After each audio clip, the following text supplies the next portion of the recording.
So, guys, I'm here today with a very interesting new guest for the show. I'm with Steve Wiideman, who is actually the president of the Wiideman Consulting Group. And they are all about transparency, trust, and ethics, and driving that into the SEO industry. Obviously, sometimes very well needed. Therefore, we're very curious to learn how they're creating innovative solutions for their clients in order to increase visibility and actually getting their foot into inbound marketing. So Steve, welcome to the show. Thanks, Lucas. Thanks for having me. Very good. So maybe tell us about the Wiideman Group in your own words. What is it all about? Sure. Well, there's nine of us. We all hail from corporate backgrounds. Some of us as far as 22 years in IT and web development, and we all came together and said, what if we took our collective skills in each discipline of digital marketing and inbound marketing specifically, and did some really fun studies and some fun research to figure out, how do we get a location to appear high in the Google Map packs? How do we get that same location to also appear below the maps in the organic results? How do we maximize the amount of visibility any one brand can appear in a universal blended search result? So our team loves to sort of pioneer new areas of what's happening in search and what those changes are as Google and Bing update their algorithms, and how can we adjust to them, and what are the best practice ways that we could sort of build evergreen content that can sustain keyword rankings when they do make changes. As you know, in the SEO industry, there's a lot of hacks and there's a lot of technique and there's a lot of tactics that aren't necessarily sustainable, right? And some of them get frowned on by search engines and cost penalties. So it's difficult in some cases with the changing ecosystem of search to be in that sort of white hat, following guidelines, mindset to do that. I think it was Jim Rohn who said it best. He said that you don't have to do extraordinary things to be successful. You only have to do ordinary things extraordinarily well. Similar to how the last Super Bowl went here, we looked at the guys who won the game, just followed those same principles and doing what they needed to do. And yeah, it didn't make for a very exciting game. And yeah, there's not these huge bell curves and peaks, but in doing organic SEO over time, you do continue to see growth. So our team has been working with restaurant chains. We've been working with storage franchises. We have some smaller accounts like attorneys and cosmetic surgeons. And what we do is we create a game plan for all of the different disciplines involved in a strategic SEO plan, such as technical. What are all the technical things we need to work on to improve accessibility and privacy and mobile user experience and page speed? What are things that we could do that might affect conversion rates and reduce the amount of users that go back to search engines and click a competing result, right? We want to give that impression that we're the best result. So if we can convince the user to click on us by having a rich result and get them to stay on our website, over time, search engines feel like we're a good result. So that's kind of where we come into play. Agencies and sometimes some large brands will come in and say, we need a strategy. So we'll put the tech, content, and off-page strategies together, help them load those up in their project management systems or ours if they choose to. And if they like, we stay on board as sort of a wingman or sort of like an extension of their company, an office full of SEOs, all ready and equipped and trained to manage everything from paid search to local search and multi-location search, technical SEO. Dan's our forensic SEO guy on the team here, to off-page SEO. What are some creative things that we could do to get other websites to link to us? Maybe there's a tool that we could create or a calculator, or maybe we could do some industry research and share that with charts and graphs and share that with the industry to get industry websites to link to us organically.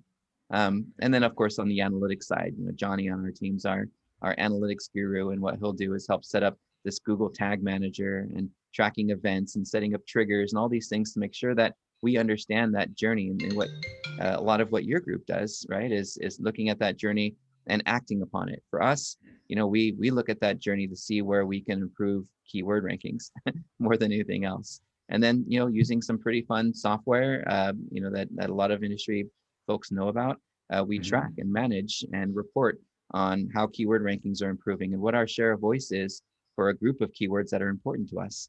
And then, every month we just shoot off those reports, talk about the plan for the next month, and just continue down that cadence. Very cool. I mean, there's a lot of, you just said it right there, a room full of SEOs. That sounds like a dream for a lot of businesses out there. We I do have would a lot of fun. actually, I would actually be very curious, right? So we talked about the types of businesses that you're working with. I always love to push, that question back to the SEO agencies, for example, like, Sure. what would be the typical way that somebody would actually be finding the Wiedemann Group, right? What is the journey that somebody goes through in order to get started with you guys? Well, I'm not going to lie. We've neglected our website for about 6 years. It's been on my staging server for probably close to 8 months now. It's all I'm working on this month is our staging server for the new website. But historically, we got most of our traffic from doing what we do best. We drive them in through SEO. When someone's studying, how to optimize their titles and meta descriptions, they do a search for like title tag principles, and boom, Wiedemann's right there. They're doing a search for, how important are Yelp reviews today if they're doing multi-location, and there's our study in our article right there at the top of the search results. So a lot of that stems from, our ability to optimize our own website. But I would say a majority of our most exciting clients come from referral. We'll do a really good job for a client, and they'll give us 5 to 10 referrals, or they'll carry us with them. We had one of our clients was a digital marketing manager at a restaurant chain called IHOP. And she moved to another brand and called us up and said, "Guys, I just started this new company. I can't do this without you.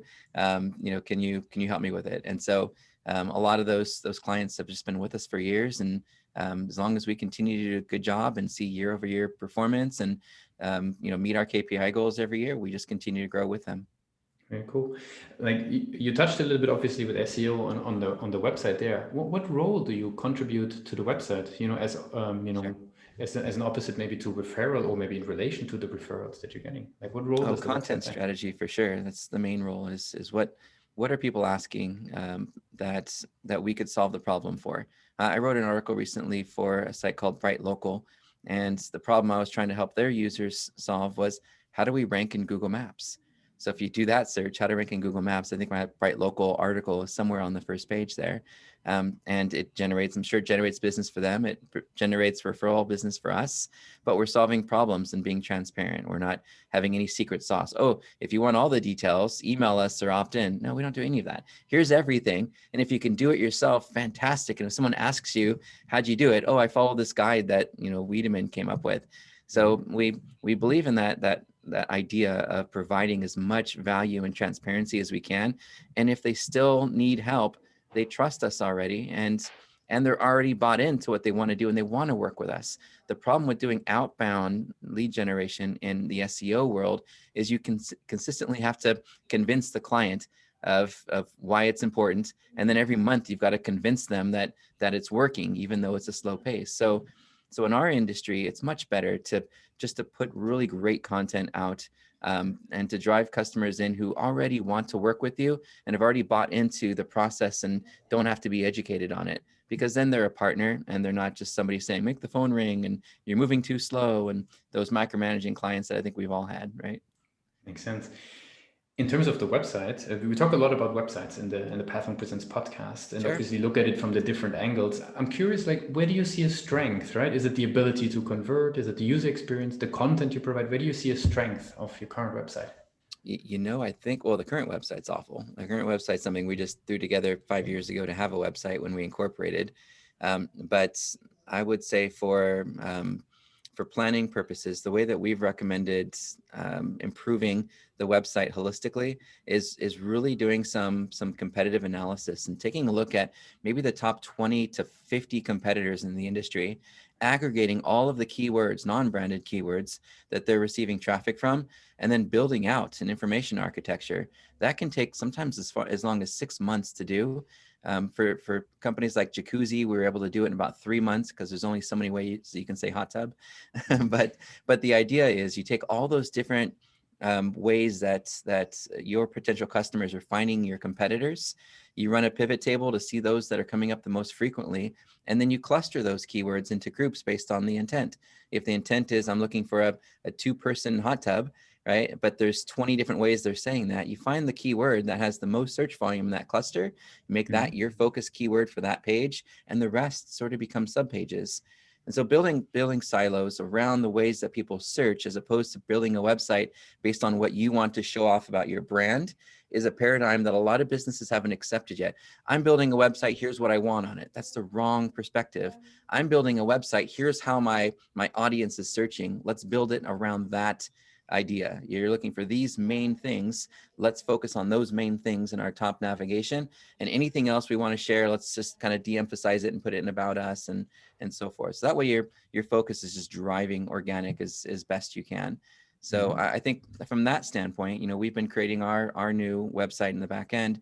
And as part of that, our siloing is based on core topics. For us, it's going to be paid search, it's going to be organic search, local search, and then it's going to be around, looking at conversion rate optimization a bit, and maybe a little social media.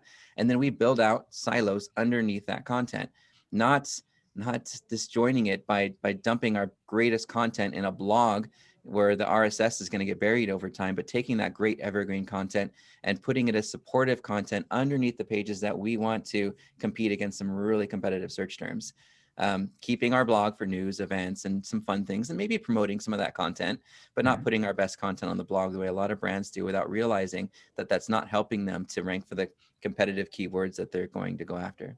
Makes a lot of sense. I'm curious. Actually, what would you say? Like, if I would be asking you, if I get started working with the Wiideman Group, like, what would be my competitive advantage? Like, what am I, getting that I wouldn't necessarily get somewhere else? Sure. We're all inclusive. Number one, we like to look at everything that we can possibly do. Our roadmap, whether you continue to work with us on a retainer basis or not, our roadmap is the end all for everything that you need to do that your competitors are doing, and maybe some creative things that you and your competitors haven't thought of yet to really drive your inbound. I think that's the one competitive event. Every single client we've worked with has seen growth, provided they actually took advantage of our suggestions. The second thing is our bedside manner. There's no salespeople here. We're just a small group of consultants who are really passionate about search. So in the same way that we're communicating is the exact same way that I communicate with our clients. It's very casual. It's very soft spoken. It's very well organized. We all know what we're doing and how we're working on it together. But at the same time, you'll get a little nagging back and forth in different tasks that we're working with in the project management system, maybe through email, just to push our clients along a little bit. But I would say that the main competitive advantage is the fact that we go above and beyond to make sure that we're looking at every single possible keyword opportunity, link earning opportunity, and paying attention to what the competitors are doing every month so that we can test and try things as well. I think that's the one thing. And of course, the experience, hopefully that sort of speaks for itself. Having spent, the first decade in search in the 2000s, working for some pretty exciting organizations, managing Disneyland.com and Adventures by Disney, both paid and organic search, marketing and commerce divisions, working with Expedia corporates, and having hailed from IBM. I've got a pretty profound background in corporate, so we can speak the corporate language and still be soft-spoken and have a casual relationship with our clients, which I think is unique to our brand. You either get a big corporate company that's going to run really slow and have really difficult communication. Yeah, let's schedule something in 2 weeks. Or you're going to have our group who came from the blue collar industry where, hey, just got your email, I'm on it. Okay, great, I fixed it. You're good to go. Let's So it's this ability to be completely seamless in our communication, fast response, and building relationships with our clients that don't require scheduling a call in 2.5 weeks to talk about something. I think that's unique too. Yeah. Very cool. I would love to switch gears a little bit and learn about you and your journey as a leader. I always like to ask, especially somebody who is in an ever-changing industry like yourself, Right. what's the way that you educate yourself? Like, how do you keep on top of the things that you want to learn about SEO? Sure. In my industry, it's really easy. In the SEO world, there's folks that are really, really good at SEO. You identify who those folks are and you follow their blogs. I use Feedly. In fact, if you want, after our meeting today, I'll send you a link to the OPML file that you can import into your Feedly account. And then you can follow all the same blogs that I follow. I have it organized by industry news. So the first thing I see is what's happening on Search Engine Land, Search Engine Journal, and it's all sorted by what's getting the most attention. The next group will be my favorite elite SEOs, your Bill Slawski's and Aleda and Lily Ray, all those folks that are really at the top of their game right now. because I want to see what they're talking about. Is it, eat signals, expertise, authority, trust? Is it core vitals that's coming up here? Is it voice search? So you really stay on top of what's coming, by looking at those elite. Beyond that, the other groups are multi-location search, it's organic search, paid search, conversion rate optimization, social media, all of those different things organized into buckets. So every day I get in, I get my coffee, and I sit down and I absorb all of the different things that are happening right now, just looking at titles of posts, choosing which ones I find really interesting that I'm not already kind of on top of. And that keeps me sharp. That keeps me up to date. Of course, there's workshops and conferences and things that you can go to. A lot of the conferences, it's a lot of the same rhetoric, unless you see a few speakers that you haven't heard from before, or somebody who's just really a genius at search and you just want to attend. But I would say the blog feeds are a great start. The Twitter lists, I have an SEO expert Twitter list I follow every day. Throughout the day, I'll see what the topics are and so forth. What helped me get where I am today in search in the 2000s is I took all of the information that I was learning from different experts and I organized it. In fact, my first ebook was called The 4 Layers of the SEO Model. And it was around, basically, analyzing, optimizing, developing, and promoting. And all it really was me collecting all the information and figuring out where to organize it. So it was my notebook that I ended up turning into an ebook, because it was how I organized what I had learned into different disciplines. And I think if you're a practitioner in SEO and you want to sort of be at the top of your game and the top of your field, start collecting all that information, organizing it into those different groups. If you're in local SEO, your groups are going to be data management. It's going to be landing page and website optimization. It's going to be off-page visibility with citations and business listings, and it's going to be reputation and ratings reviews. You organize them into those 4 different groups, and everything you learn, you add to your ongoing list of things to manage. And you prioritize based on what you learn makes the most impact. If it's reviews, move reviews up to the top. Hey, I noticed on higher rankings when I get better reviews. Great, let's put that at the top, and let's put link to directions, which didn't have a big enough impact, maybe down on the bottom. And then you've got yourself a nice little prioritized list of things to work on, broken out by different disciplines based on what your business model is. Cool. Steve, since we're slowly coming to an end of the interview, I want to ask you a very last question, which I always find super interesting to hear from people. If today would be the first day you're working on the Wiideman group, right? You just stepped, I don't know how you started, if it was, in an office or in a garage, I don't know. In a garage. We actually started in a garage. There you go. If that would be your first day, what's the one advice you would give yourself? Yeah, if I could go back in time, I would say out the gate, I would have hired experts first. I did, as we started to grow, I started to hire people that were a little less experienced, and I had to teach and train and nurture them. I think if I were to go back, I would bring in people that were smarter than me, that would be training me. Then I'd find myself working on the business and not in it as much. I think in the beginning, I think I hired a lot of folks that were amazing people and I loved working with them, but I found myself both working on and in the business, which is impractical for an entrepreneur. So I think that would be my advice: is hire someone smarter than you. Very cool, Steve. I want to give you the last word, right? If somebody would be forgetting everything that we discussed today about the work that you guys are doing, what's the one thing that they should remember? I would say hold your agency, your consultancy, your freelancers accountable to transparency. If they have what they call their secret sauce, so I can't tell you how I did that, in an industry where Google doesn't even give you their ranking algorithms, then you're probably being taken advantage of, or they're doing things that might get you in trouble down the road. So if I had one thing that I would recommend to anybody, is just make sure that transparency is the forefront. We did create a website called SEOverified.com. It offers you a free, basically a free checklist. So if you are considering working with an SEO company, or you want to kind of ask your current SEO company if to feel like they're doing a good job, it gives you some questions to ask. Do I have access to my analytics? Am I the admin of my website and my analytics? If I leave you, do I still have all the assets, or do you turn everything off? Questions like that, and then addressing core SEO things like we mentioned earlier: accessibility, privacy, speed, and core vitals. Those are things that you can be equipped with to make sure that the SEO company you're working with or you're thinking of working with are going to be following best practices and have your just really thinking about doing the right thing. Very cool. Steve, thanks for being part of Platform Presents. Lucas, this is fun. Thanks for interviewing me. I appreciate it.